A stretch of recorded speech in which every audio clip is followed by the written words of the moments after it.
So this is the chapter on reproduction in humans. The most important male reproductive organ is not the penis, but the testis. Okay? And the name testis is just like the word crisis. Testis is singular, and testes is plural.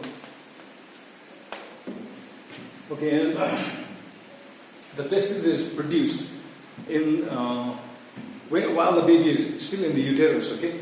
But it's produced in the lower abdomen, and it begins to travel down towards the scrotum, the muscular bag, where testis is found through a canal called the inguinal canal. Okay, and this inguinal canal closes abruptly. But sometimes there is a condition that arises when the inguinal canal reopens and the testes begin to ascend up into the lower abdomen. It causes inguinal hernia, which is very painful. The work of the scrotum we shall discuss a little later. Let's start with the structure of testes.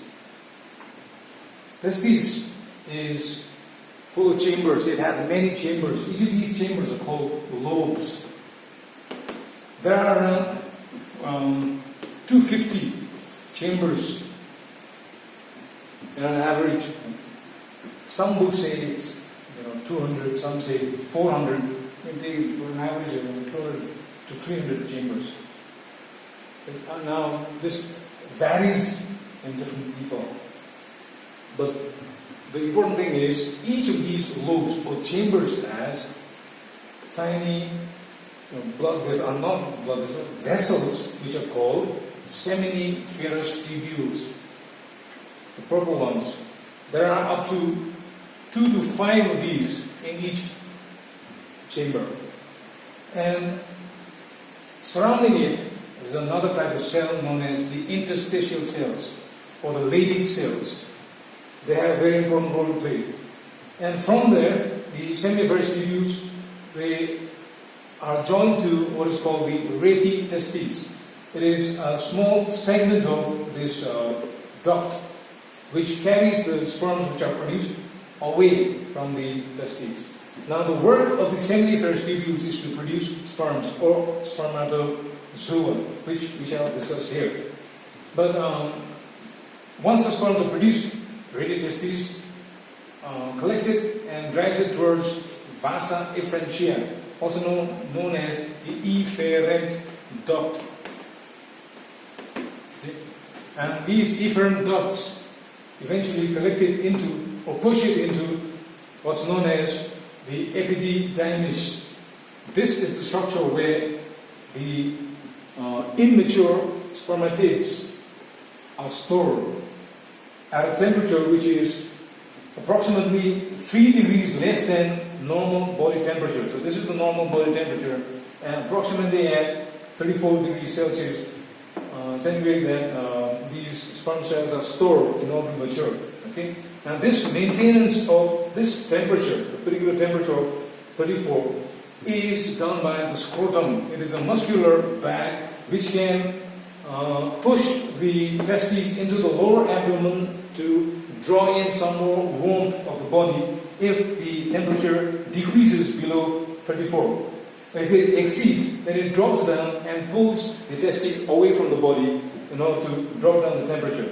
So the work of scrotum is to maintain a suitable temperature for the maturing of the sperm cells. Sperms are produced inside the seminiferous tubules, okay, inside the lobes. And this seminiferous tubule has one single layer of cells called the spermatogonia, which we shall see in a little more detail in the formation of gametes in another video. But the work of the spermatogonia is to produce sperms by the process of spermatogenesis. Now this is controlled by a hormone known as interstitial cell stimulating hormone. Sorry, it was correct. Interstitial cell stimulating hormone, ICSH, released by the pituitary gland. So this hormone, once it is released, will activate the spermatogonia to divide and produce spermatocytes, which later on develops into spermatids.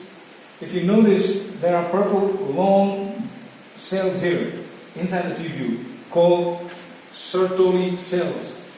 The work of the Sertoli cells is to nourish and help develop the spermatids and mature them. Okay? That's the work of Sertoli cells. Then we go to the epididymis. It is the highly convoluted region that is found around the testes. And that is the place where spermatids are stored and matures. Okay? Leydig cells, the work of the Leydig cells, these are the yellow structures that you see here are called the Leydig cells. They produce testosterone.